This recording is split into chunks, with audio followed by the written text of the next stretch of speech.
Welcome to the Kustom Kulture Blast-Off podcast, where we dive into the world of custom art, cars, bikes, and the unique vibe of the Kustom Kulture Blast-Off Festival. So, hi guys, and welcome to the first KKBO podcast. Joining me is Josh and Matt, and we'll be starting this, and it'll be being released on like the last Sunday of every month. And yeah, we're going to be talking about all things custom culture, how the event went, and loads more. We've got interviews with Ant from Relentless Rockabilly, and we're going to be, just hitting all the key points and talking about upcoming stuff for the next show.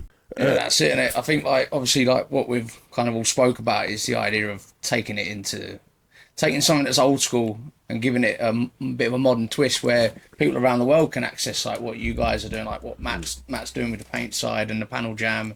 Yeah. And obviously just giving it access to everybody and keeping everyone up to date, innit?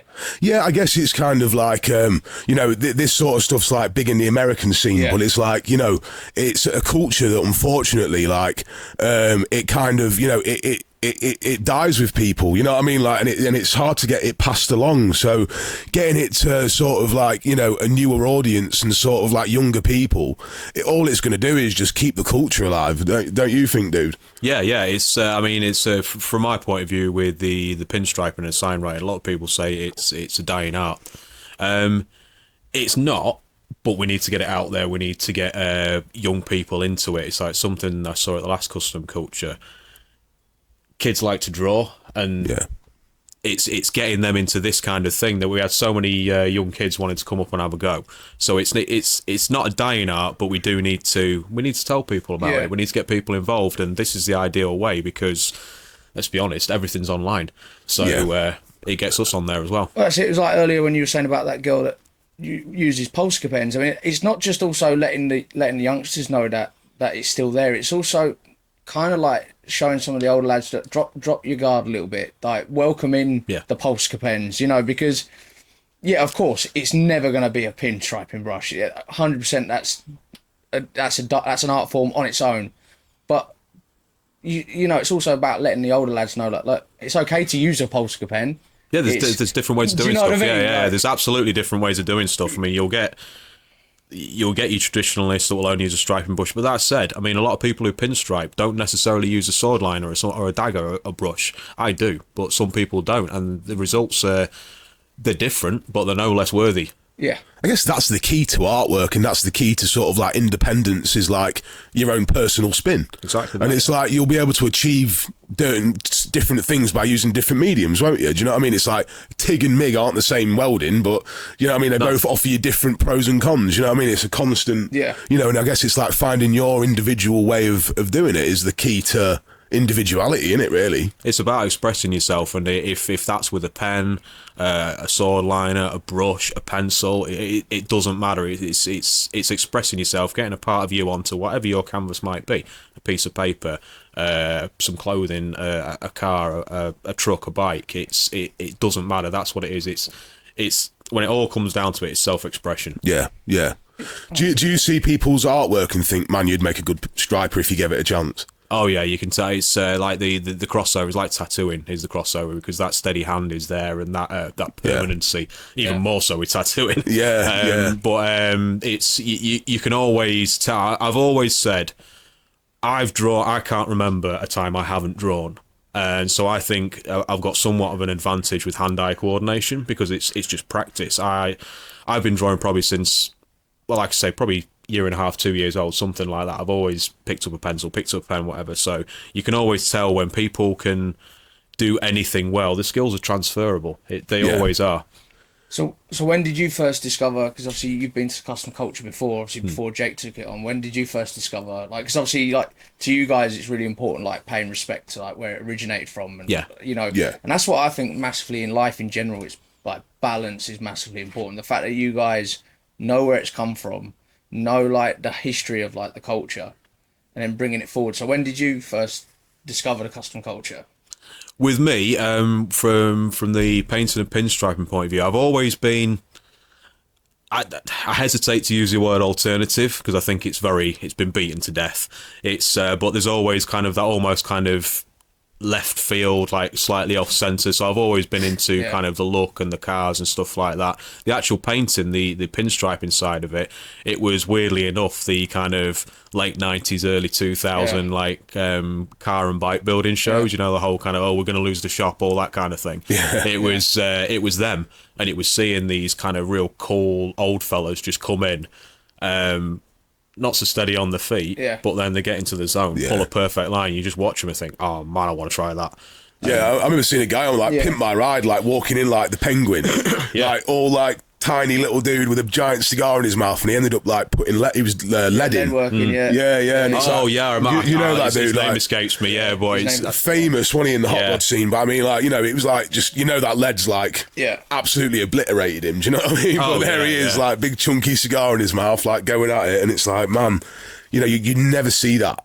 You'd never see that now. Do you know what I mean? No. Like so with regards to the Kustom Kulture Blast-Off show, like when did you first discover the show itself? The show itself would have been probably, I'm trying to think, I think it was number 7, so that would have been probably about 6 or 7 years back, and I just found out about it, so sounds like a bit of me, and went down there, absolutely loved it. So I went down for a day one year, then the year after that I went down for the full weekend, and then it's when kind of this all picked up for me. So I started trading there and just didn't look back, really loved it. Met all the lads that I do the more than I do the panel jam with, but met a load of kind of fellow painters, and realised there was this kind of whole community that was kind of friendly, helpful, welcoming, all helpful to each other, and really nice group of people.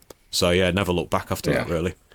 I think that was one of like people's favourite parts about the KKBO this year was, like the just a nice vibe. Yeah. I think everyone was surprised to be like, and it was exactly what I wanted it to be like, and we all did, is kind of, people like off that aren't from that background being accepted and like able to walk around the trade stall and someone taking the time out to try and like talk to them about stuff and like try and educate and like, like bringing someone in and talking about their artwork and sort of like, and I think, the amount of people that came up to him was like, I've just been for a walk around and everyone talked to me.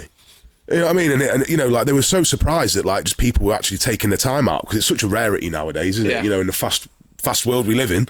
Yeah, well, you know what I mean? But we love what we do. We want to talk to people about it. It's sometimes a struggle to get us to stop talking to people about it. But that's it. We all love what we do. So, of course, we want to talk about it. We want to show people. We want people to be interested in it.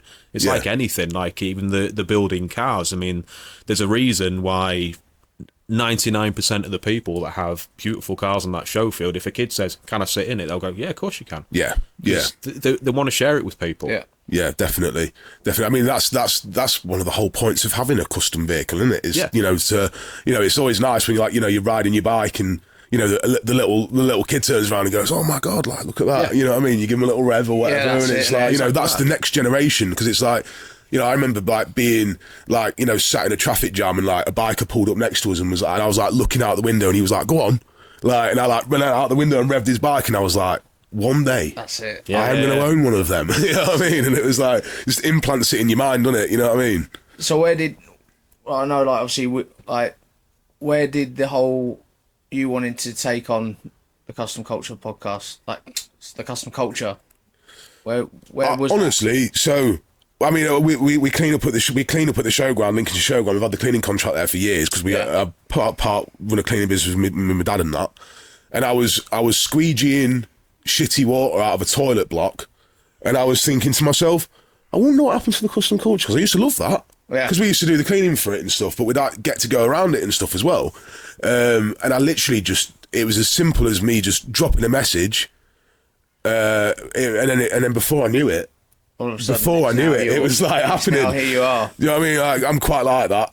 If I get something in my head, I just like full force into it. Do you know what I mean? So, and then it literally happened like that, and then all of a sudden it was like, oh shit, like you know what I mean? And then everyone's saying, it was quite big. It's quite big, and you're like, I don't know. You know what I mean? And you know what I mean? It's been a hell of a year, put it that way. You've had a busy year. It's been a hell of a year. Yeah. Do you know what I mean?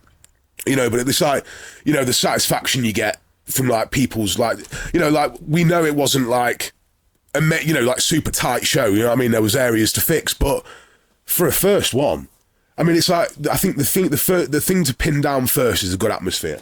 Yeah. Toilets, electrics, stage and all that bullshit, like that's all stuff that can be fixed. You can't fix an atmosphere. No. Yeah, either you've got the vibe or you don't. And I think like we've got the vibe. So everything else can be worked on. I mean, it's just a matter of just the right people. I mean, the location's definitely done half of the job. Yeah. Without like.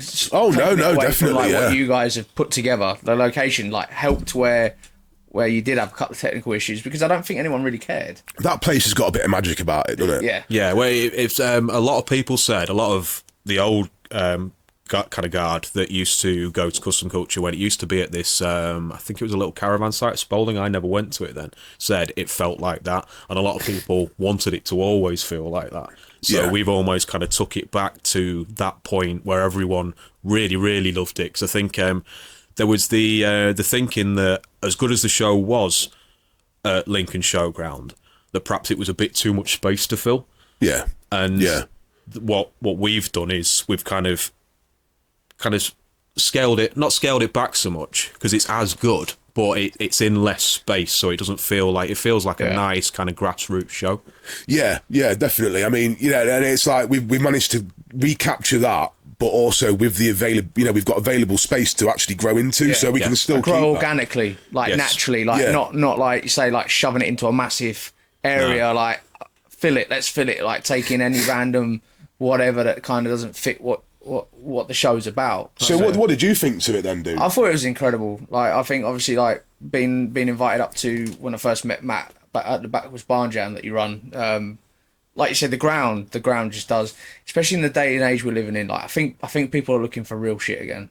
Like, I think AI and all that's great. Technology it's our best friend used correctly, but I think the world's lacking real shit, and I think that that's what the ground and the event, both events that you host, have. Yeah, because I think people can see like the grit and the effort. Do you know what I mean? Like they want to see you working hard. They want to see you putting effort in, and it's like people appreciate that effort. Do you know what I mean? Like it's always like well reciprocated, and people are always like, Jesus Christ, you never stop. And it's like, no, because we care so much. Do you know what I mean? And I know it sounds a bit cliche, but you know, it's like, you know, when we were setting up and stuff, you know, there was no stopping, was there? Well, no, you kind of don't want to, because not only does the whole thing reflect on you, is we want it to be good. It's that's the whole reason we're doing it. It's kind of if it's not as good as we want it to be, there's almost no point. If you were doing it just for the money, you'd never have the motivation, because it's not a massive payday, I'm telling you. No. Do you know what I mean? Once everything's been, it's like if you were doing it purely for that reason, you wouldn't have the internal drive to make it happen. Do you know what I mean? And then it would reflect a money making opportunity. Do you know what I mean? And people didn't pick that up at all. No. Do you know what I mean? No, that's if you start, say for the sake of argument, you put up all the trade plots to where you think, I'm going to make a fortune on it. You're losing out on some of these smaller makers and artisans and artists, because some of them, I mean, there was a few there this year, and it was their first show. Yeah. They're not going to come to that show if it's like several £100 for a plot, something like that. No. I mean, and really, they're possibly not going to make a lot of money. They're just getting the name out there, because some shows you make money, some shows you don't. Some shows you just make contacts. So it's got to be feasible to actually be able to do it. It's a hard grind. Trade stalls, you know, and market stalls and stuff like that, you know what I mean? Because it's like, you know, if it pisses it down with rain, which, you know, we live in the UK, so there's an 80% chance it will at all times, you know, that's your day. If you're relying on that, that's scary, you know what I mean? It's a scary way of living, isn't it, really? I mean, it's just like you just said, like, that shows you how powerful networking is. The fact is, like, I reached out to Jake to interview him on my show about the Kustom Kulture Blast-Off, then got invited to the Backwards Barn Jam, then met you, and all of a sudden we're all sat here doing a podcast about the Kustom Kulture Blast-Off and promoting, because you know that, and that's it. Like you say, it's not about making money, because otherwise, why would we be sat here? Like, we're not, you know, this is here to show that if you want to take the time to come to the show as a trader or as a guest, what you guys say and think matters. Like, as a trader, we're here to promote you. Yeah, you know. Yeah. I mean, to be honest, I mean, what, do you know what I mean? We obviously you get a lot of phone calls because obviously like people want to like use the farm, and you know you can hear it in their voice, like they've kind of got the little excitement because they've just gone on their calculator and they've gone £55 a ticket, 2,000 people, and they go, wow, I'm going to buy myself a new house and a car with that. And then you're like, you do realise that you've got to like do meetings with the council, you've got to do like a 95-page event plan. You also need this, you also need that, and then it's like. They go, oh, okay. Yeah. And you never hear from them again. Do you know what I mean? It's yeah, you know, and people put on some really banging shows. Do you know what I mean? There's some really good shows out there, but there's not a lot, from what I heard, you know, happening in like East Mids. A lot of this sort of thing is like down south. Yeah. Do you know what I mean? So it's like it's quite, you know, people were happy to have something a little bit further up north. Do you know what I mean? And also being like it's very clear how important the art side is to the show. You know, we can all get lost in the incredible cars and bikes, but it's like obviously that's where like obviously on your side of being pushing massively the art side and as well as promoting other artists and you know helping an incredible charity. Yeah. I mean, I think it all comes full circle because it's like you have the cars there, but you'll have photographers there taking photos of the cars, which then makes it art. Do you know what I mean? Like they're another canvas, right? Yeah, that's it. It's like, you know, like the whole thing is just art. And like, you know, people's sort of like, you know, they're just taking what's in there and just putting it there. And then people are putting their own spins on everything. And it's just like a giant, you know what I mean? Like smelding pot of just like, you know, all these different kinds of, you know, art forms and mediums. And do you know what I mean? It's, I'll go through Instagram and if I just see so much cool stuff and I'm just constantly like, I need to message you, you know, and try and get you there. And it's like, you know, people, I love it when it's like people's first time at a festival or people's first time trading.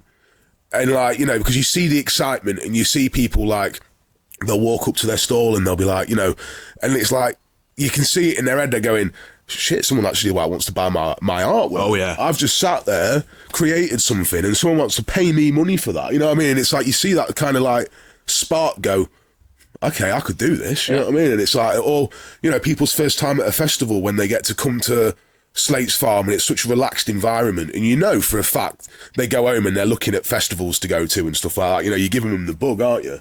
Yeah. You know, and that's the cool part. I mean, what was the first time you ever had like artwork bought off of you? Do you know what I mean? Do you remember that? Or? I do, yeah. I mean, it was. I remember the first time I laid lines down on a van. To be honest, I was bullied into it because of my boss. I didn't think I was ready, and he bullied me until I did it. Right. And he's kept it on his van, and I hate it. But you've also got that thing of it never gets old. That feeling of privilege that someone's pride and joy. Because let's be honest, I mean. Not everyone's got the disposable income to build a hot rod, to run a chop, or to have a really tidy camper van. So their pride and joy, they're letting you loose on that. And you'd be amazed the amount of people who just say, do what you think's right. Yeah. And it's a massive, massive responsibility. That's like when your missus asks you what you want for tea and you say, I know you decide. It's pretty much like that. Yeah, pretty much, yeah. And they hate you for saying it. I'm not bothered, do whatever you want. Yeah. But yeah, I mean, it's a huge, huge privilege, and the way I see it, and I don't know if I'm ever going to lose that feeling. Yeah. Of not only loving what I do, but feeling so lucky to be able to do it. Yeah. I mean, honestly, people, I mean, you put out some awesome stuff, and it's like... Thank you. You know, it's like, you know, you see you're working on like thousands and thousands of pounds worth of motors and stuff. And it's like, you know what I mean? And you're just going in. Yeah. I mean, I guess that's just confidence, isn't it? Well, it happened at some point. I am at the stage now where I don't get nervous. Like someone's messaged me about, I need some coach lines on my Rolls Royce, like classic Rolls Royce. And a few years back that would have bothered me, but you've just got to kind of think, no, you know what, I'm now, I feel like I'm confident enough in my skills, so it's getting in and doing it. You still get that kind of bit of nerviness when you're getting all your paints out, but I think that's just me as a person. I think you always I sometimes have a habit of overthinking things. So this art form helps me not do that. Like to not plan so much, and to just go for it. Yeah, I mean, I guess it's like a transferable skill, isn't it? You know, I mean, you can carry it through with you. You trust the process and you trust your own skill set, and you have to do something like, to do anything, to do tattooing, to build bikes and stuff like that. You have to be able to trust that you're make doing a decision the right thing. and stick to the decision. Yeah, and you're always going to have that thing in the back of your head, oh, am I doing the right thing? And sometimes you have just got to wing it. I mean, Mrs. hates it when I say that, 'cause that's pretty much how I go through life. I'm the same, man. Yeah, the same. Flying by the skin of your pant, or whatever, seat of your skin, whatever. You've got to sometimes, because otherwise you'll overthink it to the point where you'll get nothing done. Yeah. So what was the first time you ever tattooed anyone then? Do you remember? Was it on your leg? Yeah. Yeah, I did my leg and all. When I get to the opportunity of having the rest of my leg tattooed by somebody else, I'll have it framed. I'll literally get a frame tattooed around. Oh, that's a cool idea. Yeah. And what was it? Know, I've got a dodgy looking skull on the inside of my leg. I did a smiley face. Looking, but that's what's so incredible about that's personally what I love about the custom culture, tattoo culture. I think it all comes together. I think it tells a story. You know, like the fact is, like a lot of these buses that you'll be painting up, like imagine if that bus could talk. Yeah. Imagine, like, do you know what I mean? And then when you see some of the older guys and like you listen to their stories, and then, you know, trying to get them guys to see, like, look at that 10-year-old kid stood there looking at you, like, inspire him, like, yeah, man, inspire him, because getting a child addicted to engines, paint, anything, it stands the best chance of keeping them away from the stuff that's going to ruin their life. Yeah, drawing. It's an outlet. You know what I mean? It's an outlet for them. You know what I mean? I guess, and it's always like finding an outlet for stuff. You know what I mean? You've got to be able to like clear your head and put them ideas onto. Oh yeah. You know what I mean? On whatever canvas you choose. You know. That's it. And if you can still enjoy it. So do you remember being paid for your first tattoo then? Do you remember which one was paid? I basically got the lads just to like fund and ink and needles. I was like, look. Ink and needles are a tenner or whatever they were, you know, and I'd never do what I feel like I couldn't possibly pull off. Do you know what I mean? I think respect. I think like it's just respect, innit? It's finding balance, respecting that it's there forever, and appreciating that, you know, appreciating the opportunity, and I think that's obviously what we're all here to do. You know, we all care about people turning up, and like, you know, like you care about what people think. And like how they're experiencing it. So like with the Kustom Kulture show, you know, you care that people want to have a good time. You, like you say, Definitely. You're not here for the money, and like you care that when you're laying down lines on the side of a bus and they come out the best you can do. And probably I don't know you two, but I pull my work to pieces. Oh, cool. Yeah. Oh, everyone's their own worst critic, aren't they? Yeah. You'll never be. I've been doing this for nearly 8 years now, and in the last year or so, I've probably got to the point where I'm not pulling everything apart, but I can still say I would have done that a bit differently. But yeah, starting out, absolutely. It probably took me up until about 6 years in to actually kind of look back at stuff I'd done and think I quite like that. It's not to say it's bad. You pull it apart. You're your own worst critic, but that's the only way you progress. Is you have to be hard on yourself. You have to think, no, it's this one's got to be better than that one. You've got to keep going up and up and up. If you had your head up your arse and you were constantly like, that arrogance of like, I am the best that can't be taught anything. You know what I mean? Well, that's your peak, innit? You've just hit your peak. You can always no one knows everything. You can always be taught, which is again coming back to the show, the panel jam, the experience we've got there. Terry doing the signs, Paul doing the pinstriping, even the younger lads, is that we've got experience sat there, and we want to give that experience to everyone else. We want to tell people about it. The same as with the bikes, Matchbox Customs actually bringing their work there. They want to show it off. They want people to know about it. Every artist there wants to share their art. The bike show was. The bike show, there was some amazing stuff in that show. Do you know what I mean? And it was like when I rang up Matt and originally spoke to him about the idea. You know, the idea was to have like really nice stuff. Yeah. Do you know what I mean? Not that there's anything wrong with Shed Built in the slightest, and we do actually still do trophies for Shed Built, and you know, and people's engineering skills and stuff like that. Like, there's nothing wrong with all my bikes. None of my bikes are like up there show winning bikes, but they're my babies. So. You know, but it's like there was some, you know, amazing, super tight, tidy work done. Do you know what I mean? And it was like, wow. Do you know what I mean? Like, you've done that on like a milling machine. You can tell it's got the little mill lines in it and that, but it looks so like clean and, you know, just the attention to detail. You know what I mean? It was great having like that aspect to the Kustom Kulture, because they've never really been like, I mean, obviously there's been a bike scene present at the Kustom Kulture, but it's never had like a spotlight shone on it. Yeah. You know what I mean? Where it's been like a focal point. But at the end of the day, I mean, you know, the thing about bikes is like, you can take it all in one look. Like, you can look at a bike and you can take the entire bike in, but with a car, you're drawn to areas. Yeah. Do you know what I mean? Like, I'm looking at your car and I can see like, you know, down the side, and you're sort of looking at that angle, but with a bike, you can put it side on and you can just take it all in. Yeah. And it's like people's custom artwork, you know, like the airbrushing and the pinstriping and stuff. It's like, you know what I mean? You can see the flow, you can see it all. I think that's the amazing thing about seeing artwork on bikes, is like, it is just like, you know, I could literally just sit back and just take it in. Yeah. You can't come with cars as well. Yeah. But you know what I'm trying to say? It's kind of like, you know, you get that entire thing there. So, you know, walking into the Matchbook Custom Bike tent, where it was like, you know, they were all so different as well. That was the cool thing. Like, you know, there was, you know, I know it was a bit of a, you know, there was a lot of Harleys there, but I mean, that's where the similarities ended. You know what I mean? You had all sorts of stuff. Do you know what I mean? And there was some really nice flake. There was Matchbook Custom bought a really nice like flaked. I think it was an 883 Sporty. Yeah, I saw that. That had like a chop conversion on it or something, and that was really nice. I think it had a Springer front end on it. I think. Yeah.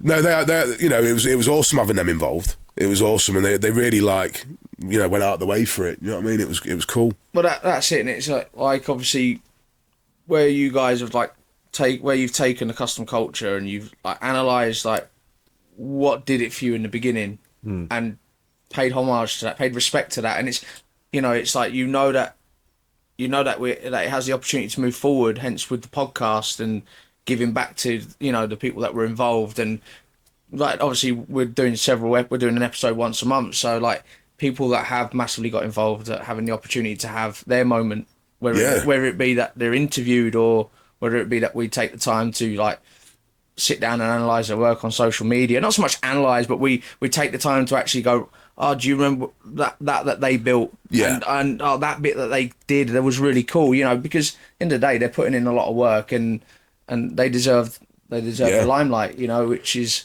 I think that was cool. I was doing that Trader Tuesday, you know, like on the lead up, and it was like, you know, they were getting some exposure to like a good audience, and it's like, you know, it's, you know, like you put a reel up on Facebook, you put a little music behind it and a couple like flashy, like, you know, titles or whatever, and it's like, you know, like that gets shared around, and it's like, you know, it might only reach 1,000 people, but at least you're putting an effort on your side to try and promote the traders, because it's like, without the cars and without the bikes and without the traders, you know what I mean? It's like, that makes your show. So, you know. So when you, well, let's take you back to like, you now own the rights to the show. Like, when you reached out to Matt, did you know that Matt had already had a bit of history at the Kustom Kulture Blast Off show? Yeah, because I was trying to think about this earlier, like how we met.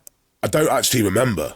We met because someone asked me this actually a few weeks back. Your dad wanted some golf carts pinstriping.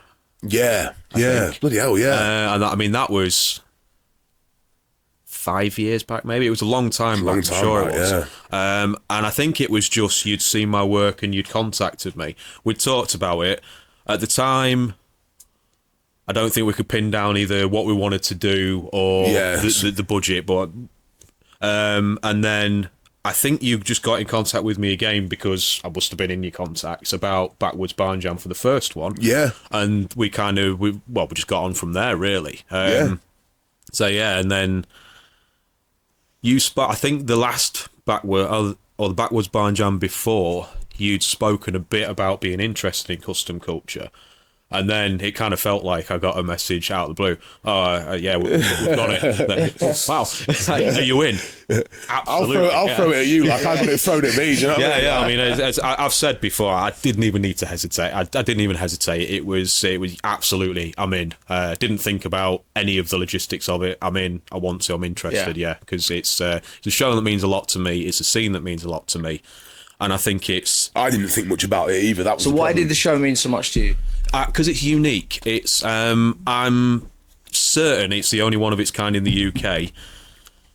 Someone will probably go in the comments and correct me on this, but I think it's one of the few, if not the only one. Yeah, well, yeah. I think it's one of the few, if not the only one of its kind in Europe. It's unique. It's an art show first and foremost. Yes, we have the bikes and the cars and everything there, but the way I see it is we treat them differently at Kustom Kulture. They're a canvas. It's not a car show. It's not a bike show. It's an art show, which is why we have everything across the board. It's not being pulled apart for why wasn't that world there. It's actually that paint is actually really, really cool. It's automotive art. It's the same that the ladies walking around with body paint on their art on humans. It's art on cars, bikes, trucks, whatever. It's bless them. It was a bit cold and wet, wasn't it? Yeah, it was a bit. Yeah. I mean, they're hardcore, man. Yeah, they are. Do you know what I mean? I think I put trousers on one night. But yeah, I feel like it's a unique show, and I'm privileged to be part of it. I would never have dreamed the first time I went to it that I was just starting to get into painting. Didn't know if it was going to stick.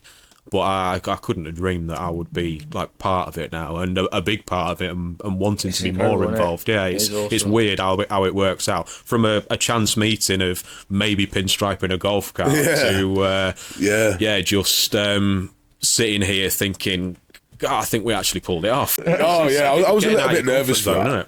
Yeah, for the Ballon Jam, it's like I'm like cool about it because it's like, you know. It's just like hippies, cowboys, and bikers having fun in the field. Man. Are you cool about it because you created it? Because you don't feel that you got something to take to pick up? I felt like I had shoes to fill. I felt like I had Linda's shoes to fill because obviously, like, you know, like, and they were big ones as well. How cool was it to have her there? Oh, it was awesome. Man. It was emotional, man. It was really emotional. Yeah, I know. Yeah, it was a lot more emotional for you in the terms of like, you know, you had a lot more heavily involvement, whereas I was as a cleaning contractor. Yeah. Very much on the outskirts, do you know what I mean? And I'd gone a few more times, you know, I'd gone, you know, say I was doing it like Friday, Saturday, I'd do it on I'd go on the Sunday with like Lauren or whatever, for a mooch about, but you actually knew everyone, whereas I didn't really know anybody. So it's like, you know, obviously, you know, it was a lot more emotional for you in terms of like, and especially as like you knew Chris personally, whereas I only know him from name. Yeah, well, I mean, I didn't know him that well, but I knew about... The way I always talk about Chris is when I first got my pinstriping starter kit, it was one of his. So the first tutorial I had was him on DVD, and kind of knowing him through Kustom Kulture, knowing Linda better because she was more of the kind of front facing, if you like. But yeah, when Linda comes into the panel jam and said, "Oh, it's amazing! It feels just like it used to. It feels like Chris is still here." And we're all kind of stood around. It's like I've got something in my hand. It was a really nice feeling. But seeing also, I think from your point of view, even though you might not know Linda as well, I think seeing what it was and then hearing all the feedback afterwards must have been amazing. And the thing is, she doesn't know me, so. And she strikes me as someone that will tell it like it is. Oh, yeah. I mean, she told me it's in the right hands now. Yeah. That's literally what she said. She said that to a lot of people, yeah. This is my first year. And kind of like, obviously, not knowing Chris, never met Chris, but like, obviously, the fact that he saw, it appears that he saw the potential in the future, being that he was prepared to put content on DVD. So we're kind of like taking it to the next section of the future with... Oh, yeah. We're taking on his name. Well, you've taken on his name... And we're now giving it a twist in the next section of the future, being podcasting. Yeah. You know, so he obviously saw that. He saw that it needed to be given to the world. Yeah. And we're here doing it again, you know, in the next section. Well, we've got like so much big stuff planned for, you know, upcoming podcast episodes, you know, interviews with traders and artists, you know, potentially doing some live ones when the weather improves up at the farm, so we'd have a bit of an audience and kind of just be sat around with a bit of an audience, you know, have the bar open and, you know, that kind of thing. But yeah, we've got so much cool stuff coming up, so we will go to our ad break. Awesome. Is your Harley Davidson feeling a little stuck? You know, like it's rolling down the road with training wheels? Does it like that growl, that rumble, that oomph? Well, at Matchbook Custom, we've got the cure for your motorcycle's midlife crisis. Whether it's performance upgrades, custom builds, or making it look like it can bench press your neighbor's car, we do it all. Because let's face it, a stock Harley is like showing up to a biker rally on a scooter. We're the Harley specialist just outside Stamford, UK, ready to give your bike the balls it's been begging for. Custom parts, slick gear, and upgrades so hot, your bike will practically start dating a Ducati. So don't let your ride limp along. Bring it to Matchbook Custom, where stock bikes go to grow a pair. Visit us at www.mbc.style. Yeah, that's right, we're so cool even our website's got style. Or email us at matchbookcustom@gmail.com. Side effects of visiting Matchbook Custom may include excessive horsepower, spontaneous wheelies, and your neighbors wondering why their bikes suddenly feel inadequate. Matchbook Custom, where Harleys get jacked and stock bikes cry in the corner. Again, like as you heard in the advert, if you've got a Harley and you want it upgrading or anything custom doing, you've got to get down there. And to be honest with you, even if you've just got a weekend free, go down and have a look at their shop, because there's donuts. What's more tonight? There's donuts, there's motorbikes, and there's awesome people, great conversation, and yeah, pick yourself up some awesome merch. So yeah, one of the next things we want to talk about is the airbrushing community. I know that, you know, in the Matchbook Custom show there was a Star Wars bike that was airbrushed, and it was like, you know, we was just saying, you know, it's in the ad break, you know, it's like, you know, you look at these airbrushes and the artists and stuff, and it's like, you know, it just boggles your mind. Yeah. How? Yeah. Do you know what I mean? Sometimes I watch, like, you know, so the airbrushing was run by John Hayes, who I've been following on Facebook, doing a Goonies bonnet. Right. And it's just like, cool. You watch him at work and you're just like, how? It's incredible, isn't it? It's like, they're like printers. Yeah. You know what I mean? Like how a printer goes across and, like, you know, it just constant, and it's like, you know, it's just like, it's like tracing, but it's like on a different level. Do you know what I mean? So it baffles me how you kind of make an image without actually touching it. That's what I can't get with me. With me using a brush, I can't really get my head around it. Yeah, like the control and sort of, you know, it boggles the mind, doesn't it? It really does. Yeah. So next year, Neil is taking the helm of the airbrushing from the airbrushing forum. So he'll be getting all the artists together and that sort of thing. So is that already going to be bigger? Like, is that kind of how it's already looking at? Yeah. Because what was there, about 10 artists? Was there 10 artists? I think there was about 10 artists. There was about 10, because there were, I'm terrible with names, but there was like a class going on in that big canopy, weren't there? There was, I think there seemed to be like people that was being taught how to airbrush. Yeah, I think canvases. I think sort of like the pinstriping, like they were doing demos like and stuff. Yeah, they were doing demos, and you could have a go. There was a few kids I saw that had kind of been playing with airbrushes, much the same as with our lot. It's a big part of it is having a go and getting people interested in it. So some of the boys that are in your pinstriping, the panel jam side of it, can they airbrush? Because I can guess there's a couple that. Dan Payne does quite a lot of airbrushing, but kind of augmenting what he's done with a brush. Right. The rest of them, they are all like myself, brush based. I mean, it's a good tool for adding to what you've already done with a brush. But it's like I said, it's interesting how you're pulling those two together. Yeah, I think it all. So if you were to do like the stripe of flame, you could, like, you know, you'd use the airbrush to sort of like maybe fill in or sort of like add an aura around the flames. Yeah, or like a drop shadow or a fade even. I mean, I know Dan does like, he's a really talented kind of custom painter with, you know, like the lowrider style paint jobs, like panel paint jobs, lace work, things like that. He uses an airbrush for a lot of that. Really impressive stuff, but not so much from what I understand, not so much the kind of photorealistic pictures that a lot of the airbrushers are doing, but using it in a different way. Yeah, I mean, you mentioned the Venom bonnet that Brian McCaffrey won. Brian used to help Linda do bits and bobs for the magazine that they used to run. Right. So it was you know, and it was great seeing him there.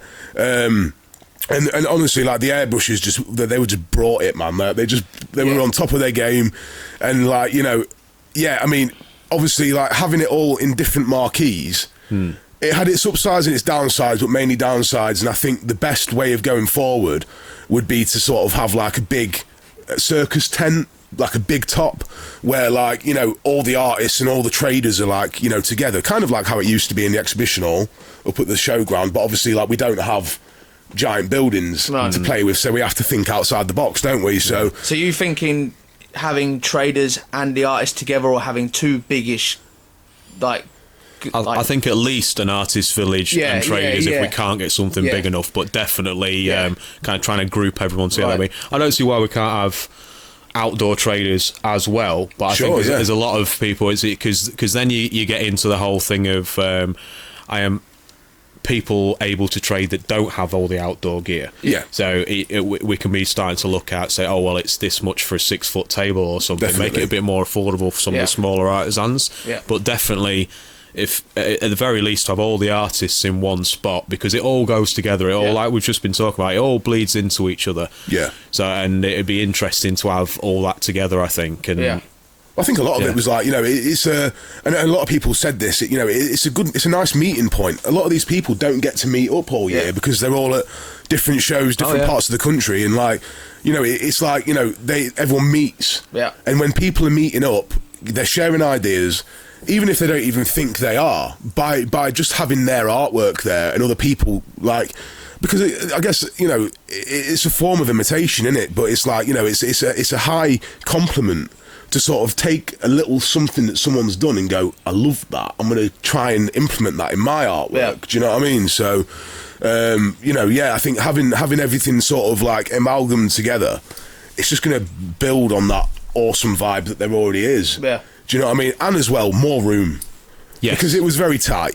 Do you know what I mean? We had just enough room to make it passable and workable, but it wasn't ideal, especially for you guys in the pinstriping area. Well, we made it work, but I think it's definitely more room. We can afford to spread out a bit. And like you say, if a punter comes in and sees all that, it's almost like a kind of a wall of awesomeness. It's like, well, where do I go first? Yeah. I think it'll be a nicer experience for them. I see it in my mind's eye of like, you know, you walk into a circus tent and it's like, wow. Yeah, exactly. Do you know what I mean? Like, you know, you walk in and you're like, wow, awesome, man. And we was even talking about like a drive-through, weren't we? A little bit. You know, we kind of touched on that. So like, you imagine sort of like you drive through and someone like takes your order. So what do you want doing? Right. And you go, I want a bit of striping done. And then you pull forward, and then someone will come out and they'll put the stripe on for you, and then you drive away. Do you know what I mean? Like that's I've never known anyone do that before. It kind of already had. I mean, I remember speaking to you at the Backwards Barn Jam, and like you were actually busy. I spoke to you on the Sunday morning, and you already had some stuff lined up on the afternoon. So that kind of is already naturally happening anyway, isn't it? I can imagine. Yeah, it's it's sometimes difficult with the weather, but that's one of the fun things about the show is being able to kind of get your hands on someone's car or bike, or truck or whatever. It's but it would be nice to have that as. Maybe have it probably needs to be cordoned off because people do tend to come and kind of look right over your shoulder. What are you doing? But it would be nice if we could do that, even if it's from a health and safety and logistics point of view. We have to have that vehicle already in there and cordoned off before we open the marquee. But there's no reason why that can't happen. They like to see it happen. Oh yeah. I mean, it's that is the key, isn't it? SEMA's massive for it. You know, SEMA show in Vegas, like they do it. You know, they're doing it a lot. They have cars, like standard cars, ready to go, and you know, I mean, people love watching. As soon as you work on them, it's a car show I went to. They built a car. While they were there, it was Type 2 detectives actually built a Charger kit car, I think it was, on a Beetle. From the chassis up to the body to it being painted by another artist, Populux, cool. who I follow. He's an amazing artist, does a lot of kind of really blocky lettering work. Right. But he did it like, you remember the old BMW art cars? No. Like the race cars that always had really vivid paint jobs. They did it every year. So basically like that. Right. But it's as soon as people see you actually doing something rather than selling a few bits, it's much more interesting to them, because I think sometimes if... So with my stall, someone will see a saw and see it painted. Oh, that's quite nice. And they don't necessarily understand or know the amount of work that's gone into it. But then they see you do it and think, Oh, right, it's all done with the brush.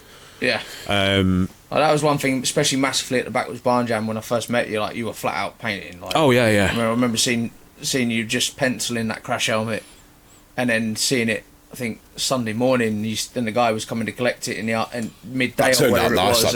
Yeah, I was really pleased with that one actually. Yeah. And that's it, isn't it? Like, this is what I mean. Like the fact that I'd only just met you and remember that. Like people, like you said, people do. They want to feel part of it, and whether it be that they just stood watching, and I think that's what's really important. It's kind of what drives me. Is like we all love this stuff, but we can't always afford it. So even if we can just stand and experience it, smell that paint being put on that car, or even better, look at someone do it, and then because you can't afford it, you go, I'll pick up a paint, I'll pick up a brush, I'll try and do something myself. I mean, I've always painted my own stuff or hydro-dipped or something like that, and it's been because I can't afford to. I'd love to have gone out and like paid someone to do me an amazing paint job, but I've had to take orange peel and drips because that's all I could afford. But obviously it's the learning process, and you get really good at flatting off. You know what I mean? Starting again, polishing. You know what I mean? Polishing the shit out of it, you know what I mean? But, it's like, I mean, you don't realise you can put flake in paint until you see someone put flake in paint. And then it's like, that's another door opening for you. That's another door opening. That's another, you know what I mean? So it's like, you're constantly walking around and it's just igniting ideas. Wow. I mean, people turn up with their cars and their bikes, and it's like, whatever they want doing, you can get it done at the Kustom Kulture. We had retro refits doing seats retro refits. You know what I mean. So there's all the seats and stuff, like the interiors, the exteriors. You know what I mean. And as we go forward, we're just going to get more and more. Like, so if you want something that's really out there, you'll be able to come to us and get it done. I mean, Sue and Mick, I mean, like with the fiberglass in blanks and stuff, I mean, I'm pretty sure Mick can make you just about whatever you wanted out of fiberglass. That guy is amazing on fiberglass. Even his marquee was so cool. Like, it was just almost like an emporium. Mate, Sue and Mick, absolute godsend. I bought so much stuff off those two. Oh yeah, they do well, don't they? They do well. Yeah, but I mean, they were invaluable as well. I mean, again, some of the old guard that were invaluable to us. Honestly, it would have been a different show without Sue and Mick. I know they'll be like all humble about it and go, no. But honestly, like, when you're in the foxhole. You know what I mean? They're the people you want with you, because it's like, and it's like genuine, they care the same as we do. I mean, obviously, they were sitting around the table with Linda and Chris when they first came up with the Kustom Kulture Blast Off, and then the actual name. So, I mean, having that experience and helping with the layout and helping with the traders and all that stuff, it really did take a ton off my shoulders, do you know what I mean? And off our shoulders, like, I spoke to them quite a bit, and they were asking me, like, are you alright where you are and that? And I'm like, I finished my tantrum because I couldn't sort of van and get my bikes there, and I was just glad just to be there. I know you're not normally a pissed off dude, but that morning you were pretty. I was fuming because I thought, right, they're putting a bike back together as a roller just as a talking point, and it's like it's just sat in the shed, like, being able to show off, like. What is it with hiring a van in Hull that's so it's ridiculous? It must just be your area, mate. You know what I mean? Yeah, and that, really cool people, and then obviously getting to meet Duster, who did the Iveco van. Airbrushing. And that was cool. Yeah, I mean, what a cool dude. Oh, Adam, mate. Cool dude. Honestly, like, he's one of those. Duster on Instagram, isn't he? Yeah. One of those like level above artists. I mean, like. Like that whole van in a weekend, pretty much. Like, I think if the weather, if the weather had been sweet all weekend, he would have got that entire van done. But it's so he's coming. Me and him have been messaging and some big ideas for some sort of like big art installations. Like maybe like a flying eyeball coming out of like the pond, and like stuff like that. But because we've got that B movie kind of like theme to this coming year. The fact that they can make that, terrible names. Like giant Frankensteins. The fact that you got the guys that know how to fiberglass. You can get, I mean, like, be able to get not only just traders and people that want to trade at the show, but also get them like, well, if you can fiberglass and you can pinstripe and you can rattle can it and you can do the bit of airbrushing, and it just, I think it's so important just people feel that they're part of it. That's it. And then it's a one-stop shop. Do you know what I mean? And then that's what. And then obviously, and then if you're incorporating airbrushing and pinstriping, and then going in and then going and buying a spray gun off a Walcom. Yeah, that's it. I mean, like, you know, like, I think you came up to me and you were like, dude, like, go and check out Craig's stall from Welcome, because it looks like amazing. A SEMA stand. Like, and I walked in and I was expecting like a pace table in that. Like, no. He had like a right nice setup. Oh, yeah. It was like, you know, all the flooring and that. And like, you know, it was an honour to have them at the show. And like, Craig's such a nice guy, and like, he, you know, again, it was just such like an organic way of chatting. Like, really easy to get along with, do you know what I mean? And straight away saw the vision and was always like, well, could see it taking off, and was like, we want to get in with you early because we can see where you're going. Yeah. And you know, we'd gone out and met him, me and my dad, and like, you know, we spoke to him and stuff, and it's like, you know, I mean, what a nice guy. I mean, and what amazing equipment they sell as well. I mean, I think those 360 True Lights that go on the end of the gun, mate. That's a fantastic idea. I see them everywhere now. I mean, the amount of times I've been spraying with a light bar trying to see what I'm doing, and it's like, you know, you've got that fucking powerful light at the end of your gun now. You can actually see what you're doing, and it's like an Italian company. You know, it's well made stuff, and it's like, you know, it's very rarely you're seeing the big dogs in the game getting challenged. You know, like, let's face it, Devil Bliss, Devil Bliss, Iwata, you know what I mean? Like, they've been at the top forever, and like, for me, what I mean, like we were saying, you know, during the ad, like in the interval, like they shared my video from yesterday, and like, I'm a massive fan of Matt Armstrong. Like, me and my kids, typically he'll upload a video on YouTube every Sunday, and the fact that, like, knowing that a company that worked with Matt when he painted the side of his GTR have shared me saying, I'm going to sit with the dudes and do this first podcast, like, because, you know, that's where social media is. Like, some people, that is the closest they're going to get to the life that some of us are luckier to experience and live, you know. Amazing opportunities come from, like, you know, all you're doing is just opening a door, and it's like, you know, the amount of people that, like, you know, they'll get in contact and reach out and stuff, and it's like, you know, it's crazy. I mean, you know, we've been having people reach out to us now for the Kustom Kulture. You know what I mean, which is like, you know, before it was us doing all the running around,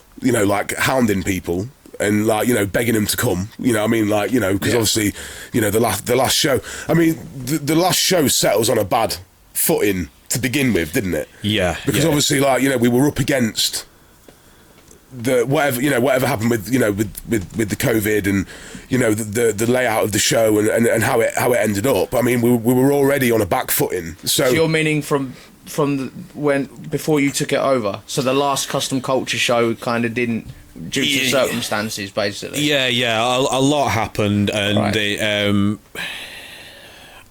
it left some people not turned off to the show, but a lot of people didn't enjoy it. So we felt like we were fighting against that, and we very much said, look, we're under new management. This is what we want to do. We want to take it back. We've touched on this already.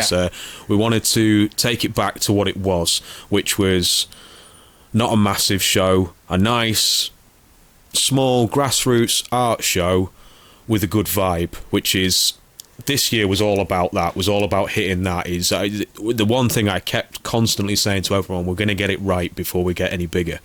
And I feel like, bar a few teething troubles and a few things we're going to talk about later that we need to tweak. I don't think we need to do anything differently as such. Stuff, odd things need tweaking. We got it right, so now's the time to just improve on it, hone it, maybe get a few more tickets, maybe make it a little bit bigger. But that's the thing we always said, was it's got to be right first. Yeah, definitely. I mean, we only got into that cow field 2 weeks before we started using it. So it was well established as that gate looked going into it. That had been put up 2 weeks before. That weren't there at the Backwoods Barn Jam. No, mate, it wasn't. It was 2 weeks before. And then I see, like, one of the Bomber County mini lads with like it might as well have been like a hard-tailed mini going, trying to go, whoa, you know what I mean? And it was just like, ugh. And then I could see him walking up to me, and he was like, mate, that field. And I was like, I know, mate, I am so sorry, but we've only had it for 2 weeks, and it's been too hard to put a roller in there and roll it down. Flatten it down and everything. So, but we've got a ton of land next door that's just been levelled and seeded.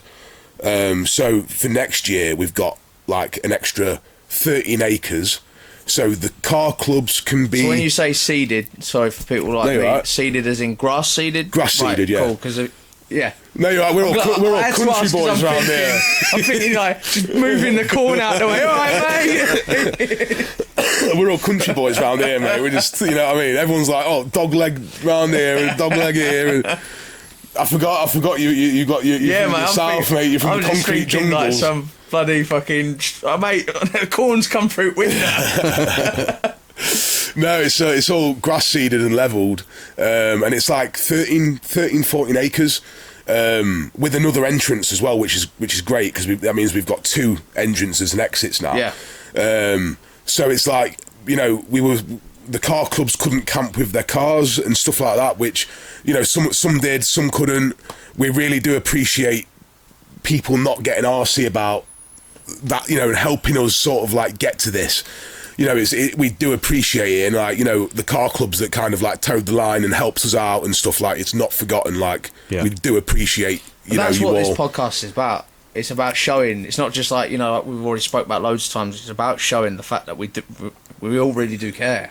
Oh yeah. And we appreciate every single person who came through those gates. If you came to show your car, if you came and bought something off the stand or bought some food or just showed some support or paid for a ticket, like shared one of our posts on Facebook or liked or commented or whatever it is, it's like it all comes together and it's all massively helpful. And that's where I think it's missing. I think that in other big shows, I think like this is so critical. People really the personability, like they want to feel that you appreciate, you know, because it sounds like it's only a share. No, it isn't. Because to somebody, like I said off air, like someone shared something of mine. I was having a bad day, and that just changed the day straight up. Like literally, because no one has to share anything. Yeah, you know you're doing something right. Do you know what I mean? Like no one has to take the time to share a post. You know, it doesn't benefit them directly. No.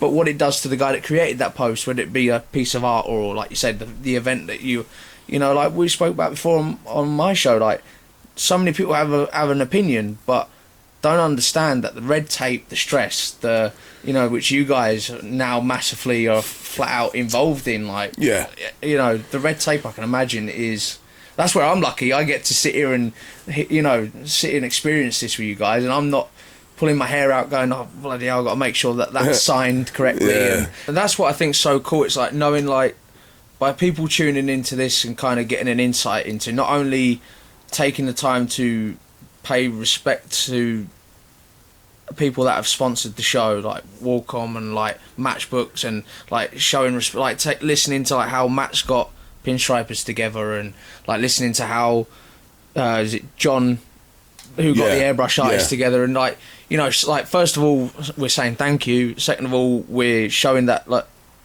we want to grow it more, like we want more people that generally care about this, you know. If you're here for a quick buck, you're in the wrong place, you know. Definitely. I mean Ian Guy, wow. Did you see his artwork? I love his art. I've got a piece of his mate up on my wall. It's an amazing artist. And it's like, you know, when it, you know, seeing him there, it's like, I mean, what a and it's a prime example. That guy could go anywhere. He could have gone anywhere and probably made 4 times what he made at the Kustom Kulture, mate. Honestly, his artwork is like, next level, you know. For me, that's what gets me with art, and it was kind of like the way I took my paint job on my bike, for example. Is I want it, and tattooing, like, the more you look, the more you see. Like, the fact that I was able to catch him on my phone, live streaming on my platform, and where he was able to flip the picture sideways and show Alice, you know, in the school bus, in one of his paintings, and then was able to show the ghosting, the Christine portrait, and like the fact that you can almost get it where you're looking down the blade of a piece of paper and then you see the face. That is absolute, as an artist, I mean, you can relate, I can relate. You know, you love art as well. Like, that's where like the hair stick out. Like, it's fucking insane. Like, insane what that dude's doing with paint. It's I mean, it's all insane. But like, where does that come from? Like, where does that come from? I literally spent the entire weekend just like constantly being amazed by what I was seeing from like the traders. I mean, you know, and like. We had such like diverse traders. I mean, there was all sorts there. Like, you know, I mean, all sorts. You know what I mean? It was really was diverse. Even down to clothing. Yeah, like, the clothing, like them guys that were doing like that Japanese take. I'm really sorry, I can't remember the name, but washi tape. How cool! Like cool. Like to be able to take like that, almost that figurines. I can't remember the name of the little figures. They were really popular in Japan, I think. Like them little characters, like you got like like kawaii. Yeah, and they put them on. They were putting them on shirts, weren't they? You know, they had the big marquee next to Mick. Right. I'm terrible with names. I do apologise, but there was some cool stuff in there. Yeah, really cool. Like even the lady that was doing the clothing for women, because that's like, let's not forget that typically speaking, apart from the ladies being known for like the cool art side of the pin-up, like the pin-up style vibe, but it's cool to have a dedicated part for women. Like as in there was a lady selling custom clothing for, definitely, you know, taking it back to the old day vibes, and as well it's good to have a mixture for everything, isn't it? Which is what you've been able to pull off. Well, that's what we want, isn't it? Is a mixer. That's why we're talking about this big marquee, because even that smaller marquee, we had Nick at Scumbag who did again t-shirt another mind-blowing artist. Bought a piece off him. Jake at Son of a Creature Man bought a lot off him. I spent a lot. He does a lot of kind of resin figurines and stuff like that, and like weird stuff like cat skulls or Buddhas.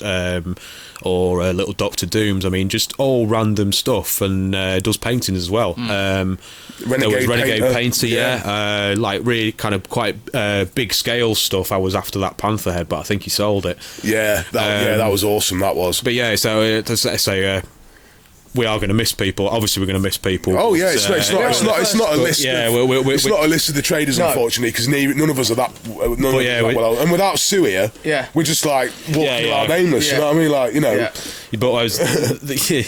But the point being is that's the mix we're after. Is we don't just want kind of just airbrushes, just pinstripers. We want a mix of everything. We want to get as many different art forms as we can. Yeah. And with this big marquee idea is the idea of trying to get them under not so much one roof, because it might not fit, but less roofs, so you can just walk in and just look around you and see this kind of. I'm thinking of like a big daddy marquee, man. Oh yeah. I'm thinking of like, unfortunately, we are in the UK, so the fact that you're able to put more and more people under marquees, and knowing that you're going to buy it, that you guys, the guys that are listening, are going to buy a ticket and not necessarily get drenched. Yeah. Because you know, so it is that you are thinking of everything. You know, I think someone's put a voodoo curse on me. I do. I think every time I have an event on, someone's got a voodoo doll, like a ginger beard and glasses, and they're just like hosing it down.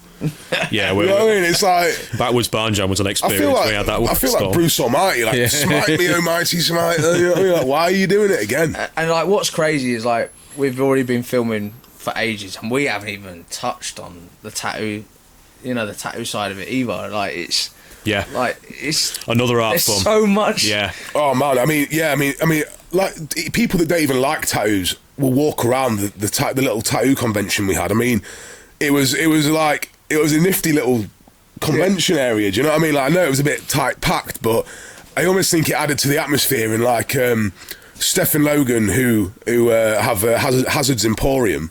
They pretty much they were a great help in sort of like helping us organise it. Grot was obviously one of the main organisers of the tattoo area and stuff. So it was like, you know, setting all the booths out, and then we had the council person come out on the day to come and give us our licence. If that didn't work out, there would have been some shit getting thrown at me. I would have thought. You know what I mean? If that isn't winging it, and that's literally like that's what it's about, innit? Like. You couldn't have predicted that. You wouldn't even be able to guarantee that you was going to get the license. No, but I knew we would. No, but do you know what I mean? But there was no guarantees. But no, just blind faith at that point, isn't it? It's going to happen one way or another. If I have to kidnap you, I will do it. You know what I mean? But no, I mean, so Steph and Logan, they run the tattoo convention at the showground, and that was an awesome. That was awesome. You guys should come down to that. Yeah, the Lincolnshire Showground. Yeah, you guys should pop down to that at some point. It was a good one. They had like giant Chewbaccas walking around, and I'm not being funny, but they were a little bit unnerving. Yeah, we had the same cosplayers at a show. You know what I mean? Like, you don't expect it to be a bit unnerving, but like, I mean, like Lauren completely ran. And she don't really run. Do you know what I mean? Like, Chewie came over and was like trying to give her an hug, and she was fucking gone, mate. You know what I mean? But no, they're doing like camping and stuff next year. They're like good friends of ours, and like like shows should do, fully help each other out. Yeah. If we've got something we can help them with, and likewise, you know what I mean. So we'll probably put a link somewhere for you to check them out and stuff. Yeah. And you build it and people will come. Yeah. And they were such nice people as well. Like there was no arrogance, no egos. It was like everyone was just like super chill, man. Yeah. Super chill. And they were like coming up like, where's our booth? There's a free booth. Like, help yourselves. Like, we're not mini Hitlers. Like, no. Like that's the thing. Is like, there's not like all these like strict rules and all that shit. It's like, you're here to just like let your hair down. Like, it's fine. Like, go where you want to go. It's not an issue. You know what I mean? I mean, that works up until we get something like the Show and Shine, which we've just been speaking about, haven't we? And it's something that we want to make a bit more organised. Definitely. Forward, I think one thing we all spoke about was a couple of marshals for parking and getting everyone in nice lines and just organising it a bit, because everyone was kind of dumping the cars wherever, and that's on us because we didn't have that in place, because we kind of let it sort itself out, and it kind of did, but we can do better with that. It was workable at the numbers we had, but if we had a ton more, it would. That's it. If we end up with a big field, then we need to be. And also, I mean, there's something to be said for the way that the Bomber County Minis and East Coast Classics, the way they laid out their own stalls effectively, legal street was really nice. As well. Yeah. They all the big trucks and that. Yeah, and oil can oiled. Yeah, well oiled. Funky stuff there. Yeah, the way they laid out kind of little pockets of their own things is that looked really nice, I thought. So that's something that we can maybe do as marshals is, you've got a hot rod, let's get them all together, or let's mix it up. Well, the guys at East Coast Classics, like we'd been speaking on the phone, they'd come down to give it a recce, and they'd set their flags out, and like they were proper involved. Yeah. Do you know what I mean? Like really involved in like Highway 63 as well. Like to be honest with you, all the car clubs like. They're really good at like to be honest with you, give them a space and they'll just set themselves up. Yeah, they want to show off these cars. What was good about next time is they'll be able to camp with their vehicles. Yeah. So you guys listening that obviously came this year and obviously had to like camp away from your vehicles. Next time you'll be able to be with your vehicles, so you'll be able to like put your display out and then camp behind it. Which is, I know that's what people normally do, isn't it? Well, we can go either way. Sometimes we'll give them an hour of moving time, so if they want to take the vehicles back and camp with them, they can bring them to the show field. But I mean, that's something that maybe people watching can let us know. What would they rather do? Yeah, give us a comment. What would you rather do? Would you rather have it all fairly self-contained like it was this year, and all the trade around, and then a dedicated Show and Shine field? Would you rather take a wander and see, like, I must admit, when I go to car shows, the Show and Shine field's always cool, but it's also cool finding them hidden gems. It's like some people are like myself. I've got a camper van. They're living in their car. Mine's not a show car, but they might be living in it, and so they might not either want to pack everything up and show it, or they might not be able to because they've drank a lot the night before or something like that. But you wander out and go and find the stuff in the car park and things like that. And also the fact that like your fields are separate, like that you've got nice, like you can go through the field. Like it's almost like you've got potential to really create. It's easy to modulate it, isn't it? Yeah, like to encourage people to wander, like you said, almost have like mini shows within a show, like because there will be some clubs that are almost like a family, aren't they? Where they'll have their cars all parked up and their barbecues and whatever, and the fact that you can go around and feel that you can literally go and admire their work, like because like you said, that not everyone wants to be in the showground, and that's kind of like what on my own shows, what I like inspired me was. Everyone deserves a minute in front of the limelight, whether it be that you want to be on the corner having your appreciation, or whether you want to be in the show and shine, or, in the sense, I think that's what's so cool about it, Yeah, everyone gets like a bit of attention off it, I think there's a good middle ground on that, isn't there? Yeah. Do you know what I mean? Like, I think there's like a good middle ground. Having all that extra room will help, but, this show isn't concrete. Like, everything's movable. Everything evolves, Please give us your feedback, because, I mean, at the end of the day, I mean, like, it's a show, it's a people's show. Yeah. You know what I mean? And it's like, people have like great ideas that we don't think about because we're too busy like thinking in black and white sometimes. You know what I mean? Like, you know, and you get so caught up in the black and white that you forget about, you know, people come out and they say, oh, what about this and what about that? And you know, it's you know, we've got room to move. Like, nothing's set in stone. Do you know what I mean? Exactly. So by all means, please do let us know. You know, drop one of us a message or. Well, that's it. We're all easily accessible, which is exactly like I know I've said it a few times, but that's literally what this podcast is about. It's about planting a seed for someone to come up with a cool idea and reach out to Matt, you, me, you know, and I can say, well, you need to speak to Jake or you need to speak to Matt, you know, or whoever, you know. That's it. Yeah, it's kind of meet the team, isn't it? Because I mean, some people who might not be quite as up to speed on social media might not know who we all are. They might have just seen this kind of really stressed big dude wandering around at times. And thought, I'm not speaking to him. Honestly, I don't know how I'm still overweight with him running around that dude. You know what I mean? It's all ease. That's the problem. That's what's doing it. And that's another thing. Like, we haven't even touched on like the food side of it. I mean, I took my eldest son with me to the Kustom Kulture last off, and I was like, you wait till you try Mark's food from Revin Chef. Like, you wait till you try his fries. I mean, mate. And my lad what was a dude. Oh, mate. I mean, and if that isn't a prime example of like, he's got a normal 3x3 gazebo and barbecues. And this is exactly like a prime example of what the Kustom Kulture Blast Off is about. It's like. He had a queue of people, and he's just running a barbecue effectively. Dude. Like, you don't need fancy stuff. Do you know what I mean? Like, it's the way I look at it is a lot like the vendors, the food vendors as well. It's well curated. It's kind of it's not hundreds and hundreds of them, but what we've got is really good, and it's unique as well. Absolutely. And that's what I mean. That's what's so, like, literally, if people are kind of thinking, right, well, what is the Kustom Kulture actually all about? It's literally, it's about helping people that are living off their trade, giving them a really cool place to set up, to hang out with like-minded people, whether it be, like you say, Mark talking to the Thai, you know, the guys doing the Thai food, and like you talking to an airbrush artist that you might never have met, and it's literally, it's showing that everyone cares about what they're doing. Like, you're going to pay. Like, of course, no one's going to get cheap pinstriping. Like, the brushes on their own. Like, I'll do you some cheap pinstriping if you want. You know what I mean? Yeah. I can do it. But like, everyone knows that this stuff costs. Yeah. Like, and it's just it's giving the opportunity for you to come and just look at the work. Just have a good burger. Give everyone a taste. Give everyone a feel for it. It's like.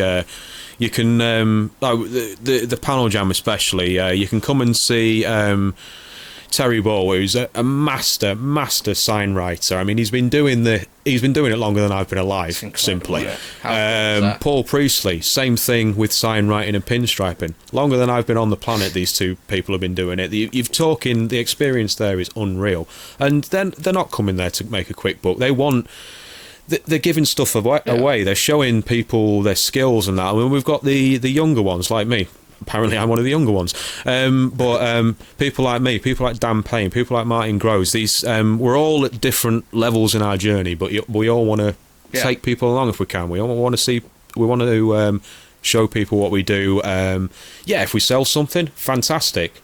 That's one reason why we're doing it. But if we just get someone interested in it, we get some young kid who's going to pick up a brush, and for a year he's going to suck. Same as we all did whenever we picked up something new. But then he's going to get to that point, or they're going to get to that point where they pull that line they're happy with, or they do that kind of that one letter they're happy with, and that's what we're trying to pass along. The airbrush are doing the same thing. The tattooists are doing the same thing. I mean, seeing people do these things is that's almost like the money shot. That's what's going to get people interested in getting coming back and get them feeling like we all do about this. Feeling like they belong. Yeah. You know, and like inspiring other people. It's like a lot of us don't just have that. You know, when you see us set up at an event, and you know you want to come and talk to us, like a lot of us have another job. Like, it isn't this dream world, like and that's another thing. Obviously, social media can create this dream. Like, they're doing what they want every day. No. We'll have phone calls at 2:00 in the morning. I'm still at work. Yeah, we're both working. Yeah, like 2 a.m. and shit. You know, you're doing. I'm the other way around. Is my kind of side job is the one that I'm still doing at 2 o'clock in the morning. It's that's it. But effectively, you're still putting in the graft. Do you know what I mean? It's inspiring other people and going, look, none of this is ever given. Like, no, get up. People are always surprised that you don't do this full time. Yeah, is that people who I've known since I've started doing it. Oh, you're doing this full time yet? No, still no. No, because unfortunately rent needs paying. And, well, this is it. I mean, I do see that moment sometime in the future, but I've still got to give up my living wage and hope that I can make up the rest. It's like it's not as simple as you're good at something, you go and do it for a living. Is we're all putting in the effort, we're all putting in this graft, and because we're passionate about it, it's not because we're going to be retiring in a couple of years' time, because we're not. Yeah. It's like, no, exactly, and also not forgetting the fact that you're up against technology. Oh yeah, like AI. That's I was going to mention that at some point. It's scary. Yeah, don't you think? Well, yeah, it is. But I think the one thing all the artists we spoke about, every single one of them we spoke about so far, the one thing they have is it's done by hand, and people can see it done by hand, and that's why a lot of them will come to the show. They'll see us doing these things with our hands, and technology can be a tool to be used, but what we're all about is the people behind the art, the artisans. So every single thing you see at Kustom Kulture Blast Off has been made by human hands, and I think that's a cool thing. That's a selling point as well. Yeah, definitely. Yeah, I mean, it's things move so quick, don't they? When do you think will be the first time you're laying some stripe down on a Cybertruck? Well, it's got to be. Yeah, I mean, but it's going to happen. Oh, of course it is. I mean, it's the electric car thing. Is you can either kind of. You can rage against the dying of the light, if you like, or you can think, you know what, the car's like anything else. They might not be as interesting to me, but if someone wants to make one, a bit cooler, maybe, then I'm happy to do it. There's that company in California. They specialise in VW buses and Beetles. They're doing conversions. They're massive. And they do there's a few of them doing it now. Like 1,000 horsepower, like. Well, that's the thing in those electric motors. Like, they are badass. I mean, I'm not prepared to sell my soul.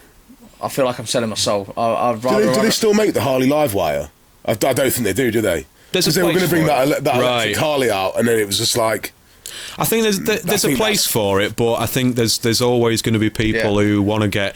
It's like you can't work on an electric car really because the kind of voltages involved. You're going to kill yourself. But I like messing with the car. We all do. But cars, bikes, whatever. We like messing with stuff like that. So you want to tinker with stuff. That's not to say that.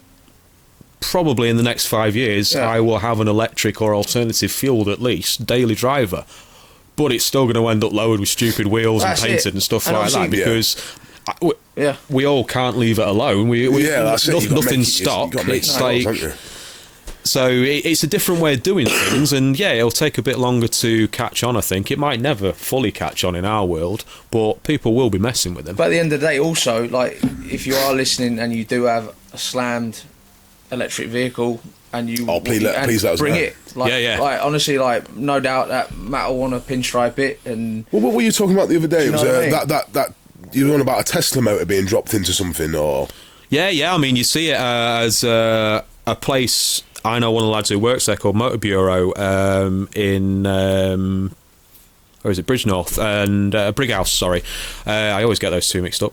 And there's a Tesla running gear being dropped into one of those, the old kind of 80s American box vans. Like you always see them doing bank robberies in the old films. One of them, basically. Right, so people are doing this kind of thing. People are doing that kind of thing, and it's interesting because it's another way of doing things. Yeah.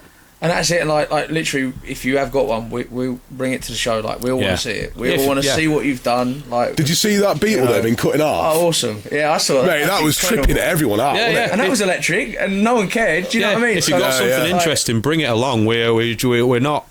We wouldn't stop anyone bringing something cool along because that's what we're all about. It's all wacky, wild, crazy stuff. Do you know what I mean? Like, if anything you've messed with and made your own, or just something cool and interesting. Well, we still do best stock. And that best stock that you and Peter chose, I mean, it was. Oh, that Cadillac. It was like it was like not been touched. Yeah, it looked like it was just been found in a field somewhere. It was unreal. It wasn't mint, but it was mint. Well, what it was. Do you know what I mean? Like, you know, for what you're looking bit for. of patina. Looked like it had been. You always see these old fellas on American car stuff saying, "Oh no, I'm not selling one. I'm going to get round to restoring it." Yeah. So it was one of those where someone had just managed to get it away, prize it out of his grasp. Yeah. But it's with the cars especially. It's all different types of stuff. I mean, the car that won Best of Show, that Lincoln. Oh man, that was beautiful. Unreal piece of kit, and I've seen that develop over about I think 5 years. Oh, so you know that guy then? I don't know him, but I know the car, and I've seen it because it's local to me, so I've seen it. And do you know the car through social media or through the fact that you actually? The first time I saw it was at Humber Bridge Car Show, and it looked much the same. It was already red, and I think it was on different wheels, but it's just evolved and got better and better and better.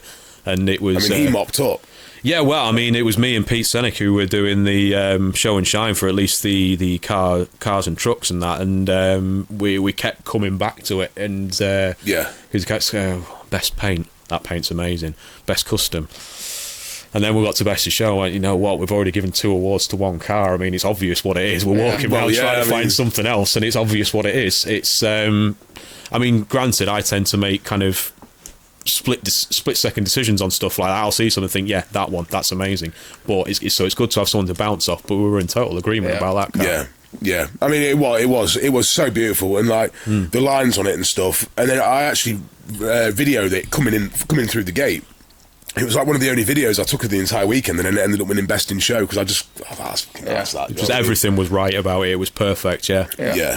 I mean, that's effectively like not only I think. And I know I say a lot about balance, but the fact that we're able to create a place that people feel they belong, but then also create a fire in fabricators' bellies that they're like, I've got to show up. Well, we had £1,000 for the best bike. I've got to show up at the Kustom Kulture. I'm going to build this, because like I think them days are kind of, especially in the Americana style, like the fact that like there is a market for people. There are people that have got American cars hidden away. I mean, obviously I talk a lot to Steve from Black Sheep Customs, and it's like I walk into his garage and it's like, wow, like it's like and it's to be able to. There are the one guy that's got his little garage on the side of his house and he's got that American car in there, or something that's generally just custom, like not Mad Max stuff, not Max Power style stuff, but do you know what's cool? All the bicycles. Yeah. Did you see all the custom bikes? Like they were awesome. Like I mean, you don't even really think of the push bikes, do you? But it's like they were all chopped and like penny farthings and all sorts of. That's it. It's something cool that someone loves. It's like, and there's different ways to enjoy it as well. It's like you say, people might have them stashed away and only bring them out for shows. Mark, who bought the 29 hot rod. To outside the panel jam, he drives that constantly. Oh, I remember you saying, rain or shine, it's an open top car, and he doesn't like the way the soft top looks on it. So he's out there in his kind of waterproof jacket. He wraps himself up. Him and his wife wrap themselves up and go for a blast in it. It's an open wheel 29 Ford hot rod. It's crazy. But people enjoy these things in different ways, and it's some of them like to come and kind of show them. Some of them like to drive them and to come to a car show. All well and good, and it's like you say, the different things, the bikes, the push bikes, the cars, the trucks. It's again, we say we're an art show, not a car show, but these cars are art as well. And it's just a different way of expressing yourself. We're an everything show. Yeah, exactly that. Yeah, we're a bit of everything, aren't we? We're a bit of everything. I think we will take another ad break, and here is a word from Welcome. Kevin and Craig from Welcome UK. Welcome is a global brand of spray guns and equipment based out in Italy. Now, as you can probably tell by my accent, I am not Italian. Far from it. Our UK operations that I oversee are based in Doncaster, South Yorkshire. Now, my day-to-day role changes quite drastically. I can be meeting with OEM and manufacturers at their facilities, right through to demonstrations with end users, or doing some special projects and supporting our distributors. Now, you will find our products through many distributors and direct from ourselves. We attended Kustom Kulture Blastoff 24 with a great event. It was brilliant meeting and seeing everyone there. It really was a great success for us, and we can't wait to be back for 25. We're going to be bringing some products that you may have not seen, some that aren't due to be released till 25 anyway, so you may have not seen them by the time the show comes around. And we can't wait to see you all. Right, welcome back, guys. That was our ad from Welcome and Welltech, and here is an interview with Ant from Relentless Rockabilly. We hope you enjoy it. Hi guys, so this is the interview with Ant from Relentless Rockabilly. This is actually part 2. We've already done this, but silly old me, being the granddad that I am, forgot to record the audio, so here we are. My mate. Yeah, I was thinking about we could just like redub the video and it'd look like one of those like bad English to Japanese. Like, Bruce Lee and yeah, just talk really fast over the top of it. Let's do it. So for those not familiar with Relentless Rockabilly, sort of, can you give us a bit of a rundown on like where you started and? Yeah, sure. We've been probably on the go for about 13 years now, roughly. A couple of various lineups along the way. Basically started, you're in a band when you're a kid, wanting to make famous, all that malarkey. So you play around a few bars and stuff like that, and then I kind of progressed. I met a friend of mine, Chris Jones, who's now in a band called the Moonshiners. Oh, right, okay. And we decided to form Relentless, basically. So that went on for quite a few years. We had a bit of a change in musical preferences, differences, just wanted to try something new. So Chris went on to form the Moonshiners, obviously. So, that me and Luke basically was like, we're not giving up, we're carrying on because we love this sort of thing. So, and now after a couple of different bass players through the years, Pagan Gold, one of our good friends, he was with us for a while. Yeah. Pete O'Brien, ex-Phil Bombers, Manipulators and The Sinners, he was with us for a good 4 years. Right. And then Daz joined us, and Daz has been all over the world with different bands. So how did you meet him then? Darren, he's actually been a good friend of Luke's for quite a while. I've known him, not personally for a while, but we asked Daz to step in for a couple of gigs with us when we was doing a transition period, and we thought, wow, this really works. And yeah. Like, Daz, do you want to join in? And we were a bit like, oh, I'm doing this, that, and the other. And then he went, I'm not doing this, that, and the other now. I want to join you boys. You know what I mean? And we kind of we hit it straight away. We've made a new album with him.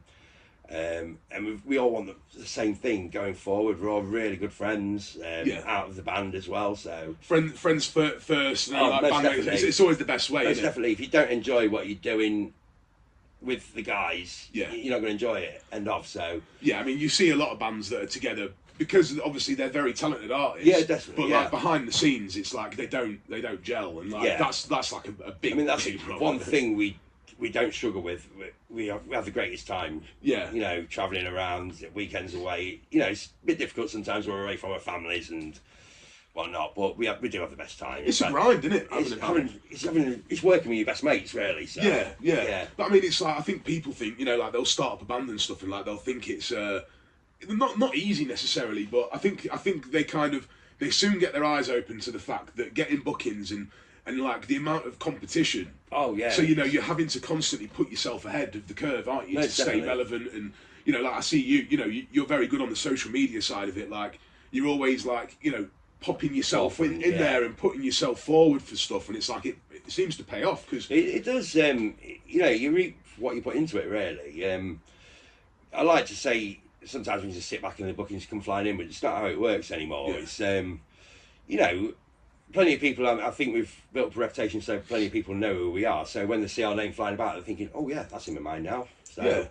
I mean, when I first started doing festivals and stuff, it was like I didn't know who to book. Yeah. There isn't like there's groups on Facebook, but it's like, which groups do you join? You know what I mean? It's not definitely. There's not like a singular place where you can like go, I want a rockabilly band, or I want a metal band, or I want this or that, and then you can just scroll through a list of like active bands in your area. I mean, like so. It is word of mouth, and you have to be like putting yourself forward, don't you? You definitely, and you rely on your followers, etc., to put that forward for you as well. And social media is it's great. It's great, but it can be a nightmare. It can be. You lose a lot of sleep over it. Yeah. I mean, it's an art form in itself, and it's social media nowadays. It is. I'm not really like a technological person or anything like that, but all you have to do is put your little poster out. Yeah. And we go from that. You know, we work our events pretty well when we're playing everywhere. We advertise them really well. It's nice you've got your own PA system. Yeah, that's a good selling point for people, isn't it? Most definitely. You know, there's a lot of bands who will come and just expect it all to be on a plate for you, but again, you shouldn't rely on that really. So it's, you know, work hard, get the right things in place. So who were your sort of influences when you were growing up then? My influences when I was growing up, I was growing up in the 90s sort of thing. So believe it or not, one of my favourite bands were Nirvana. Right. So I'm a really, really big Kurt Cobain fan. Right. Actually a musical hero for me. And then I grew up with my dad. He's a rockabilly. He grew up in the 80s, like the neo rockabilly, the new age rockabilly come through. Yeah. So I've got the Stray Cats playing, the Blue Cats, all that sort of thing. And I've got my 50s favourites like Eddie Cochran, Johnny Cash. Yeah. A bit of Elvis, all that sort of thing. So. Yeah. I grew up with Johnny Cash. My mum hated it, but I've got an American dad, so like, you know, like that side of things, he was constantly pushing into me. You know what I mean? Love it. It's nothing better. Yeah, and it's like a sound that's never been, you know, you can't recreate it. Recreated. Yeah, that's it. It's Johnny Cash, and that's it. So with the next, we've got a song coming up. It's a bit of a treat for you guys. So with Red Light, what was the sort of decision for sending Red Light to play? Red Light, I think it kind of sums us up as a band. Not only do we just do the 50s sort of stuff, the original stuff that we write ourselves, we like to take on popular songs, but in our style. So Red Light, everyone knows who Red Light is. We sang it. So we thought we'd put our little take on this and give it some real balls and energy. I wouldn't even say a little take. I'd say you've completely taken a song that, you know, and made it your own. Well, you know, it's like what we like to do. It's change it, just make it ours, but it's still a great song. So. Yeah. I mean, you know, you get a lot of people like doing like metal covers of songs. Yeah. And it's like, although it's very different, it's only different because they've got their guitars set up different. Yeah. Whereas you've kind of like deconstructed the song and like reconstructed it to your, your sort of rhythm and style. So yeah, awesome. So here's Red Light.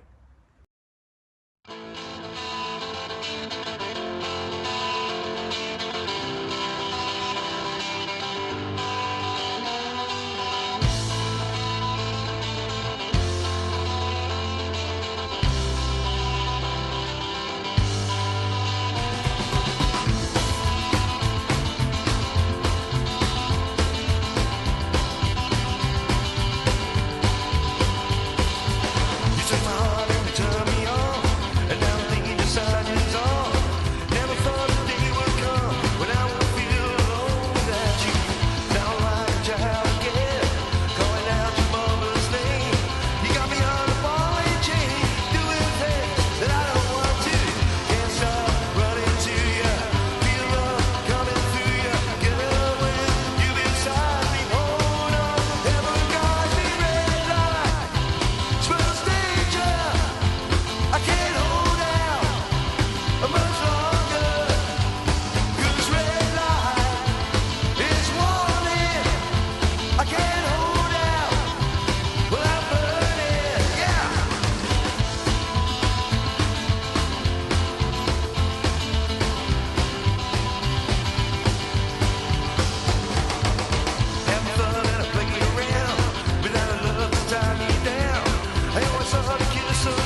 Awesome. So that was Red Light.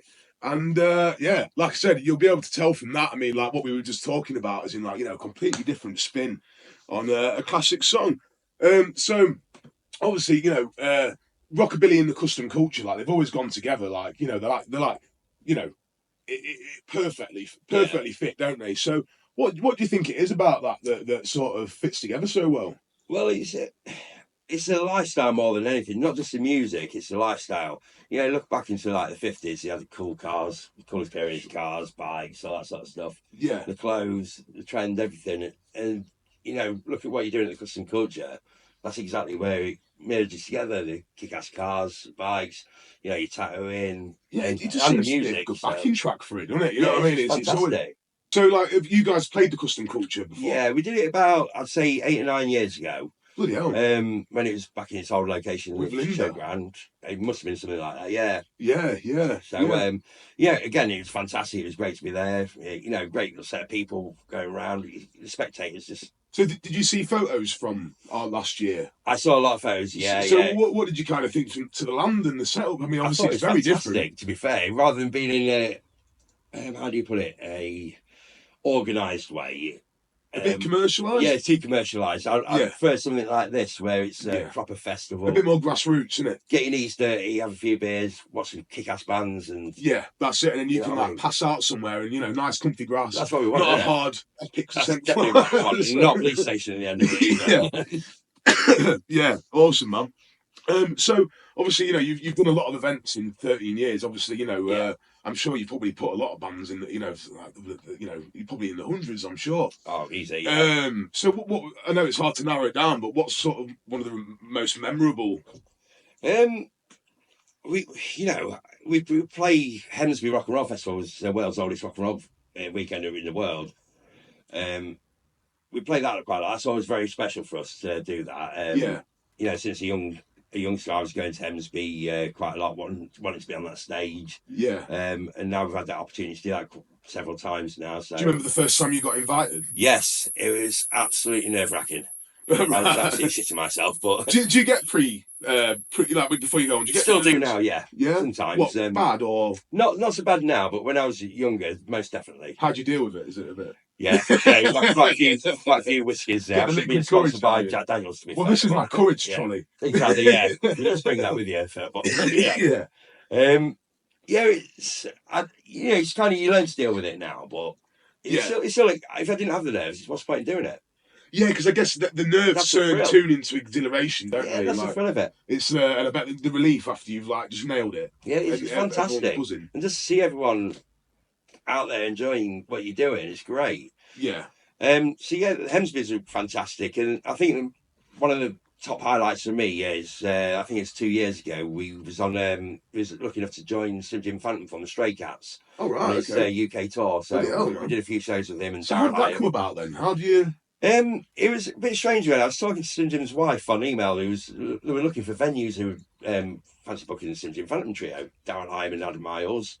So I put a few across, and we was just lucky enough to get these sport slots with them. It was like, great, it's fantastic. So nervous for that one. It's amazing. You know, I've met Slim Jim and Brian Setzer and Lee Rocker before, and just as like a spectator, a fan, like, can we autograph, please? Yeah. And then to be working with them, it's something else. It's, I guess they're like surreal. Pinnacles, aren't they? Like, surreal. We were in the dressing room together. We were like, oh, that's cool. I've got Slim Jim Phantom out. Stray Cat sitting opposite me here, you know, just chilling and. Yeah. You kind of like pinching yourself, like, this is happening. Yeah. We did have one major flaw though. In Cornwall, we was in Cornwall, and the promoter bought us all food, traditional Cornish pasties, and Slim Jim's a vegan, right? So we all got a pasty.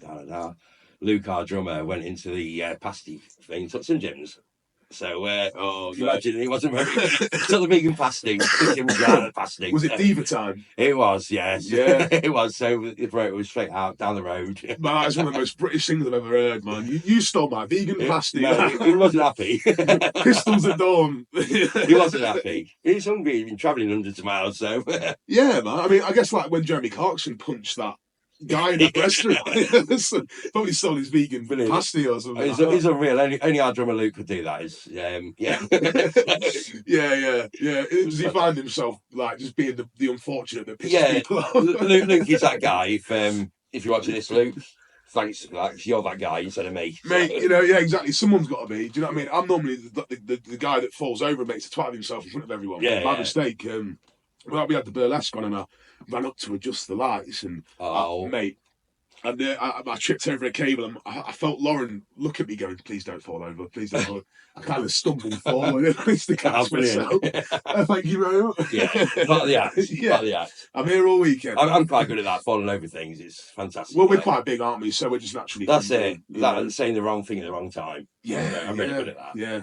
Likewise. Maybe we were like... You write songs about it. Getting yourself in the shit. Oh, all the time. So for... where can people catch your music? I mean, I know you said you got a new album out. What's it called? Yeah, it's called Rebound. It features a nice 50-song Rebound by Charlie Ricks on it. But again, it's a cool mix of strollers, boppers, modern songs in our twist. Up to date, I think it's our best work so far. Awesome. We can get these at our gigs, on any of our shows. We can get them via Facebook on our page and on our Instagram. Just drop us a message, we'll sort it out for you. Are you soon to be on Spotify and iTunes? We're going on to iTunes and moving over quite. I think in the next 3-4 weeks we're all going to be on there. That's cool. We'll be you'll be able to download it as well, and we're looking for all you youngsters as well. For everyone that appreciates the vinyl. I mean, that's cool. Yeah. They're making a bit of a comeback vinyl, so yeah. I mean, like the decades constantly cycle. Yeah. You know what I mean? Well, for one, I love vinyl. I think it's great sound. So. No one's ever bringing the tapes back, though, are they? No, not yet. Yeah, watch his face. About something. The tapes back. I don't think it's going to take off. No, it's not. You remember winding them up with a pen when they got. Yeah, exactly that. I've got some quick fire questions for you. Whoa. So. Sort of like favourite artists, straight off the top of your head. Kurt Cobain. Guilty pleasure song. Whether it's like Listen to My Heart or bit of Michael Jackson. I can't remember what I said in the last interview we did, but it's something I do like a bit of Michael Jackson. Maybe the whole reason for this second interview was to catch you out on that. Yeah, I think you have done that. Try and get you to admit you to the Spice Girls. It wasn't Spice Girls. I know. I'm sure it was something. Yeah, a bit of Michael Jackson, Dirty Diana, or something like that. There's nothing wrong with that, mate. I like a bit of 80s music and stuff like that. So. Yeah. And here's a good one for you. So, what's one of the wildest things you've ever seen at one of your festivals? I think I remember this one. See, it's always sick in my head. Is one we did in Cumbria with Toya Wilcox and Ed Tudor-Pole. We was kind of the in-between band between Ed Tudor-Pole and Toya Wilcox. Ed come off. He's batshit crazy, man. Running around, his top off. And then went out on stage, great crowd, must have been 500-600 people there. And we looked down and there's two not small women decided to give us the full frontal and not put them back on, so there was therefore jiggling around. For the entire time? Yeah, so we kind of tried to focus towards the back of the hall. We completed the gig just. Put a number on the stone. Yeah, it was a bit like... You reckon in like 25 plus? Yeah, definitely. Oh, damn. Yeah. So we're talking like, yeah. Yeah, I reckon. Like, that is off-putting. Very not small. Yeah, you're just like thinking Margaret Thatcher naked on a cold day. Oh, man, it was... Yeah, but it's fun. Oh, they was enjoying themselves. We won what we was expecting. Awesome stuff, man. Well, it's been a pleasure having you. Thanks for coming and doing it. Thank you. So Relentless Rockabilly will be playing live at the Kustom Kulture, and that'll be the 5th of September. And you'll be playing along with some special guests that we've been talking about off air that might happen, might not, but the Friday's shaping up to be a kick-ass night. Yeah, it'll be absolutely killer. Yeah. So, nice one. Thank you very much, guys, and thank you, mate. Thanks, guys. Cheers. Awesome. Thank you. Cheers, buddy. So that was the interview with Ant from Relentless Rockabilly.